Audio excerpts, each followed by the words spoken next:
लोकसभा चुनाव 2024 के परिणाम इस बार बेहद चौंकाने वाले थे और चौंकाने वाले इसलिए भी थे क्योंकि बीजेपी लगातार 400 पार का दावा कर रही थी और बीजेपी सिर्फ 240 सीटों पर इस बार सिमट गई। बीजेपी वैसे तो देश में बेहद सीटें हारी हैं अगर उनके अनुमान से देखें, क्योंकि वो 370 का दावा कर रहे थे और वो आके सिमट गए 240 पर। अगर उनके पिछले बार से अगर कंपेयर किया जाए तो बीजेपी पिछली बार आपके 303 सीटें जीती थी, लेकिन इस बार उनकी कम से कम 60-70 सीटें कम थी और बीजेपी इन 60-70 सीटों में एक सीट ऐसी हार गई जो बीजेपी को अगले 5 साल तक ये सवाल कचोटता रहेगा, क्योंकि सोशल मीडिया से लेकर आपके मेन स्ट्रीम मीडिया में यही सवाल है कि बीजेपी आपके अयोध्या में कैसे हार गई। हम आज आपको 5 ऐसे फैक्ट बताने वाले हैं जिसके आधार पर आप बेहद आसान तरीके से समझ जाएंगे कि अयोध्या में बीजेपी कैसे हार गई। पहले अगर पॉइंट की तरफ बढ़े तो फैजाबाद सीट का जातिगत समीकरण। जैसे दर्शकों हर एक सीट का एक जातिगत समीकरण होता है, ऐसे आपके फैजाबाद सीट के भी जातिगत समीकरण हैं। अब आप सोच रहे होंगे अभी तो हम वीडियो में अयोध्या सीट की बात कर रहे थे, ये फैजाबाद कहां से आ गया? तो फैजाबाद आपको बता दें कि यह अयोध्या की लोकसभा सीट नहीं जबकि फैजाबाद की लोकसभा सीट है। इसमें 5 विधानसभा आती हैं जिसको मिलाकर आपके फैजाबाद लोकसभा सीट बनती है। अयोध्या सिर्फ एक विधानसभा है। अयोध्या विधानसभा के अलावा 4 अन्य विधानसभा आती हैं। उसमें पहली आती है दरियाबाद, दूसरी आती है आपके मिल्कीपुर, तीसरी अगर विधानसभा की बात की जाए तो वो आती है बीकापुर और चौथी अगर विधानसभा की बात की जाए तो वो है रुडाली और 5वीं हमने आपको बताई दी वो आती है अयोध्या। यानी कि इन 5 विधानसभाओं को मिलाकर आपके एक से लोकसभा सीट बनती है, वो बनती है आपके फैजाबाद और फैजाबाद लोकसभा सीट से बीजेपी हारी है, ना कि आपके अयोध्या से। अगर हम आपके इसके चुनावी समीकरण को आपको बताएं तो यहाँ पे अगर जाति की बात की जाए इस सीट पर तो 22% आपके ओबीसी वोटर आता है, जिसमें कुर्मी और यादव आते हैं। 21% वोटर आपके एसटी, एससी और अन्य पिछड़ा वर्ग आते हैं और 18% आपके मुस्लिम वर्ग आता है। तो दर्शकों जैसे सोशल मीडिया पर ये लगातार कहा गया कि आपके मुस्लिम वर्ग की वजह से ये सीट बीजेपी हार गई, ऐसा बिल्कुल नहीं है। ये दावे आपके पूरी तरीके से झूठे हैं, क्योंकि 18% वोटर ये डिसाइड कभी भी नहीं कर सकता कि इस बार ये सीट कौन जीतेगा। अन्य जातियों के वोट भी आपके दूसरी विपक्ष की जो पार्टी समाजवादी पार्टी की तरफ गए हैं।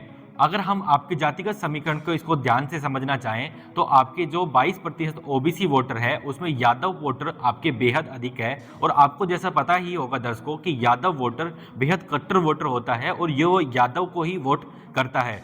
यादव आपके जैसे आपके उत्तर प्रदेश में आपके अखिलेश यादव जी हैं और अखिलेश यादव एक यादव का बहुत बेहद बड़ा चेहरा है उत्तर प्रदेश का, इस वजह से वो सारा वोट आपके अखिलेश यादव की तरफ चला गया।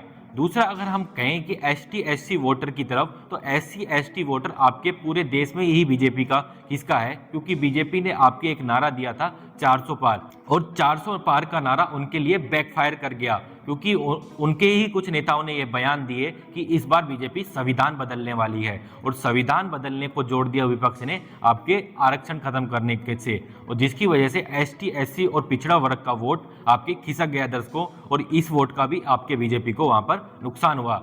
तीसरे अगर बात की जाए 18% मुस्लिम वोटर की, ये तो बीजेपी का कभी रहा ही नहीं था, तो अब कहां से होना था, तो इस वजह से बीजेपी इस सीट से हार गई। अगर हम सिर्फ अगर अयोध्या सीट की अगर बात करें तो अयोध्या सीट पर आपके बीजेपी प्रत्याशी आगे जरूर थे पर बेहद कम मार्जिन से। अयोध्या सीट की अगर बात की जाए तो आपके बीजेपी प्रत्याशी लल्लू सिंह 1,04,000 वोटों से आगे थे। वहीं अगर अवधेश प्रसाद की बात की जाए तो उनको अयोध्या विधानसभा से 1 लाख वोट मिले हैं दर्शकों। यानी कि ये नहीं कहा जा सकता कि अयोध्या वासियों ने भी बीजेपी को आसानी से जिता दिया, क्योंकि अंतर बेहद 4,000 का ही था और 4,000 का अंतर आपके लोकसभा चुनाव में कोई बड़ा अंतर नहीं माना जाता है दर्शकों। वही अगर अन्य चारों लोकसभा सीटों की बात की जाए तो बीजेपी उन सीटों से हार गई है, यानी कि बीजेपी जो प्रत्याशी हैं लल्लू सिंह वो यहां से पीछे रहे हैं। अगर इतिहास की बात की जाए तो लल्लू सिंह 2014 हो या 2019 यहाँ पर आपके सांसद रहे हैं और इस बार भी उनको सांसद का टिकट दिया गया था। लेकिन वहीं अगर बात की जाए आपके अवधेश प्रसाद की तो अवधेश प्रसाद जी आप मिल्कीपुर से सपा की तरफ से इस बार विधायक थे, जिन्होंने आपके 50,000 वोटों से अधिक से जीत हासिल करी है। तो ये एक आपके पहला पॉइंट था, जो जातिगत समीकरण था वो बहुत बड़ा फैक्टर है इस बार बीजेपी के अयोध्या से चुनाव हारने का। दूसरे पॉइंट की तरफ अगर हम बढ़ें, दूसरा पॉइंट आपके निकल कर आता है दर्शकों अयोध्या में प्रशासन से आपके वहाँ के लोगों के जो स्थानीय लोग थे उनकी नाराजगी। दरअसल अगर इस पॉइंट को अगर विस्तार से समझें तो आपको हम बता दें कि वहाँ पर आपके राम मंदिर बनाने के लिए 14 किलोमीटर लंबा एक मार्ग बनाया गया था, जिसमें 14 किलोमीटर लंबे मार्ग में विभिन्न दुकानें और विभिन्न घरों को तोड़ा गया था। उनमें कुछ ही लोगों को अपना मुआवजा मिल पाया। अगर हम राइटर्स की रिपोर्ट देखें या फिर अमर उजाला की, तो उनमें ये कहा गया कि कुछ ही लोगों को मुआवजा मिल पाया, लेकिन कुछ लोग ऐसे थे जिनके पास 200 साल से अधिक का कब्जा था, लेकिन उनके पास कोई उस जमीन के कागज नहीं थे, जिसकी वजह से उनको किसी भी प्रकार का मुआवजा नहीं मिल पाया, जिसकी वजह से साफ साफ नाराजगी आपको देखने को मिली इस बार चुनाव में, और आपको ये परिणामों में भी देखने को मिला। तीसरे पॉइंट की हम बात करें तो वो आता है आपके दोनों लोकल प्रत्याशी हैं, जिनमें उनके तरफ से नारे दिए गए वो दोनों आपके बैकफायर कर गए। एक को बैकफायर कर गया और एक को फायदा कर गया। पहले अगर हम बात करें तो लल्लू सिंह और आपके अवधेश प्रसाद जी का बयान। अगर हम लल्लू जी के बयान की बात करें तो लल्लू जी ने एक ऐसा बयान दिया जो कि आपके पूरे देश में सुर्खियों में आया। लल्लू सिंह बीजेपी के उन नेताओं में शामिल थे जिन्होंने ये आपके एक्सप्लेन करते हुए दिखाई दिए कि आपके बीजेपी को 400 पार क्यों चाहिए। उन्होंने साफ साफ कहा कि बीजेपी को 400 पार इसलिए चाहिए क्योंकि हम संविधान बदलना चाहते हैं, और उस संविधान को विपक्ष ने पूरे देश में, हमने जैसे अभी आपको बताया कि उन्होंने आरक्षण से जोड़ दिया, जिसकी वजह से उनका वो नारा बैकफायर कर गया उनके लिए। वहीं अगर हम बात करें अवधेश प्रसाद जी के बयान की, तो उन्होंने इस बार एक नारा दिया, न मथुरा न काशी, इस बार अवधेश पासी। यानी कि उनका कहने का मेन मतलब था कि इस बार आप धर्म की राजनीति को छोड़कर सीधा सीधा काम पर आप वोट कीजिएगा।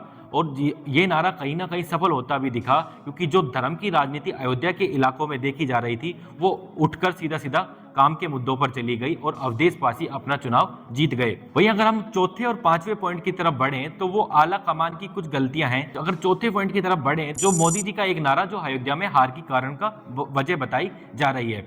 मोदी जी ने आपके लगातार, आपने देखा होगा जैसे ही चुनाव कैंपेनिंग करी थी तब लगातार जय श्री राम के नारे से शुरुआत करी थी, और फिर चुनाव के बीच में आते आते प्रधानमंत्री मोदी जय जगन्नाथ बोलने लगे। लेकिन जय जगन्नाथ बोलने को लेकर उनका उड़ीसा में तो फायदा हो गया, लेकिन राम भक्त उनसे नाराज हो गए, क्योंकि जैसे आपने देखा होगा कि जब भी कोई नेता कहीं पर भी जाता है तो वहां पर जाके वहां की लोकल जो भी चीजें होती हैं उसको लेकर कुछ ना कुछ बोलता है। और अयोध्यावासी ये समझते थे कि राम भगवान उनके हैं, और जो उनका राम भगवान का पूरे देश में नारा लग रहा था उससे बेहद खुश थे। अचानक मोदी जी ने जय जगन्नाथ का नारा दिया, जिसके बाद वो नाराज हो गए और उसके बाद आपके वोटों में कमी देखने को मिली। ये भी राजनीतिक जानकार एक बड़ी वजह बता रहे हैं। अगर पांचवें और अंतिम पॉइंट की तरफ हम बढ़े तो आरएसएस और बीजेपी की नाराजगी। आरएसएस और बीजेपी की नाराजगी आपको अब खुलकर आपको दिख रही है, लगातार दोनों तरफ से बयानबाजी देखने को मिल रही है। ऐसी नाराजगी इस बार आपके अयोध्या सीट पर या फिर बोले कि फैजाबाद सीट पर भी लोकल में देखने को मिली। आपको दर्शकों बता दें कि बीजेपी की कल्पना करना भी बेकार है आरएसएस के बिना, क्योंकि आरएसएस बीजेपी के लिए हर चुनाव में लोकल लेवल पर विभिन्न कार्यकर्ताओं को इकट्ठा करने और विभिन्न मतदाताओं को वोट डलवाने के लिए कार्य करता है। लेकिन इस बार उन्होंने पूरी तरीके से अपना काम नहीं किया और अनदेखी उनकी की गई, जिसकी वजह से जो एक टकराव की स्थिति देखने को मिली। अयोध्या में भी खबरें आ रही हैं कि आरएसएस ने फील्ड पर बिल्कुल भी काम नहीं किया बीजेपी के लिए, जिसकी वजह से आपके बीजेपी हार गई। इन 5 पॉइंटों के अलावा कुछ और भी हम आपको पॉइंट बताएं तो बेरोजगारी का मुद्दा वहां पे उत्तर प्रदेश के चुनाव में बड़ा मुद्दा देखा गया। साथ ही हाल ही में जो एक पेपर लीक हुआ था उसकी वजह से एक काफी नाराजगी देखी गई। तो इस प्रकार कुल ये 7 पॉइंट हो जाते हैं। दर्शकों, आपको क्या लगता है इन 7 पॉइंटों के अलावा कोई भी पॉइंट है या फिर इन 7 पॉइंटों से आप भी सहमत हैं? नीचे कमेंट बॉक्स में लिखकर अपनी राय जरूर बताइएगा। अभी के लिए इस वीडियो में इतना ही। अगर आपको ये वीडियो पसंद आया हो तो वीडियो को लाइक कीजिएगा।